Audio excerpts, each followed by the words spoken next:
I'm doing the trip with Anna and Emmeline. It's gonna be awesome. I'm gonna meet them down here at campus at 10 o'clock.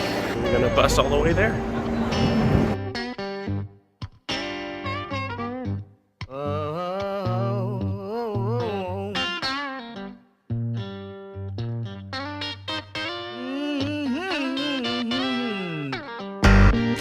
We are finally in Buyeo after a 2-hour and something bus ride. Yes! We're gonna go out and explore. We just went to our hotel and dropped off our stuff. It's really, striking how the life here is different, because I was used to Seoul, the big city, and now I'm like in a tiny town, and that's so cool, and I feel great. It is truly beautiful here. We're gonna go see some traditional sites. For tomorrow it's gonna rain, so we'll see how that turns out. Right, making sure I don't walk into old women while I film. Located in the midwestern region of South Korea, the city of Buyeo and its surrounding lands once hosted the royal palace of the Baekje Kingdom, which existed from 18 BC to year 660.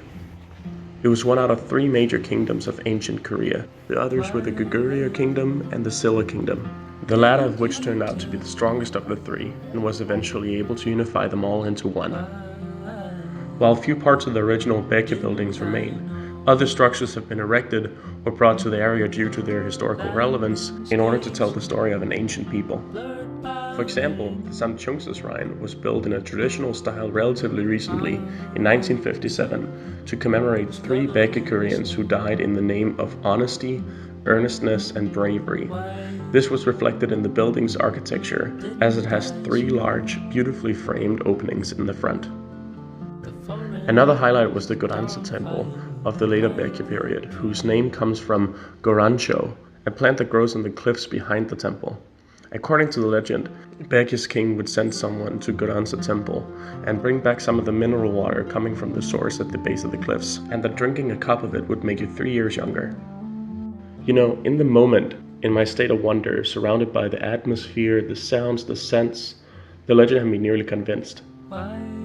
Can see these days there's a lot of debate about the United States membership in the UNESCO program. The Baekje lands are indeed a UNESCO World Heritage Site, and while visiting its numerous temples, shrines, and pagodas, I was trying to imagine them populated, not by tourists, but by the people who originally built them and used them.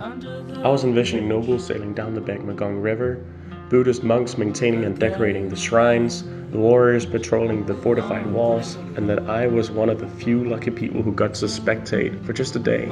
Establishing this kind of empathetic relationship between Dane, a small town in the Korean countryside, and its inhabitants 1,400 years ago is a peculiar but powerful ability. Buyeo even reminded me of my own hometown, Nyborg, and how we've been trying to get our local castle from the 1100s on the list of UNESCO World Heritage Sites. This type of cultural experience asks you to practice your empathy and understanding towards a region and a people that has lived and developed separately from the region that you may be familiar with. Seeing that human challenges, values, and aspirations span not only across time but across cultural narratives by real people from then and now tells you that we are in fact the same. We are all people, obviously, but UNESCO works to make that a tangible fact rather than an abstract one. Having it made available to us is nothing short of incredible. I certainly can't imagine my exchange without experiences like these.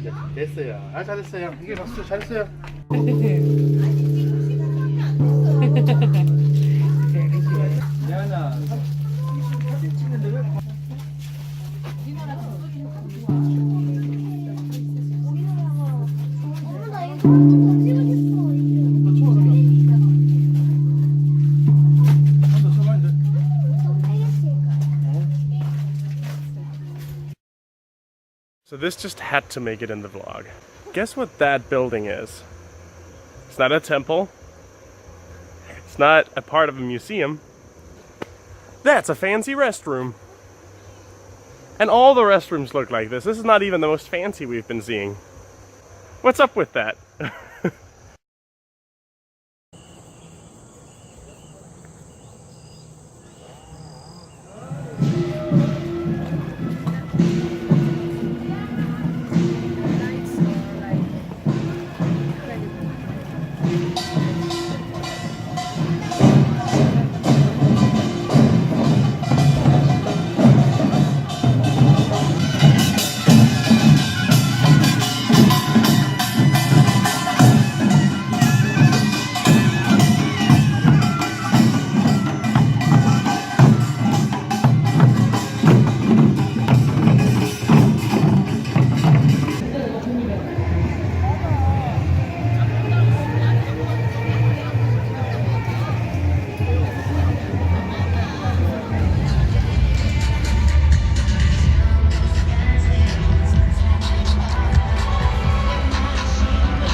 Now I'm filming.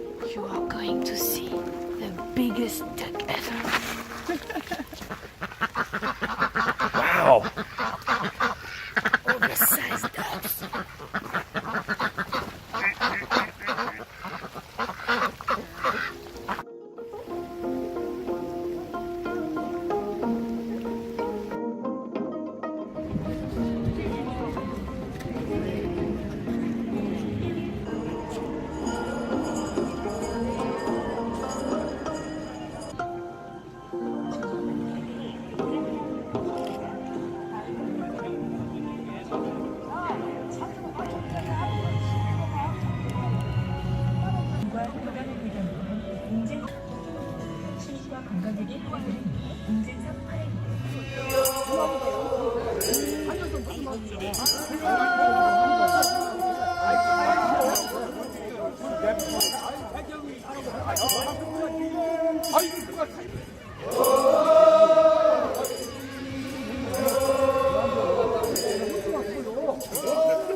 Thank you for letting me be yours, Daniel.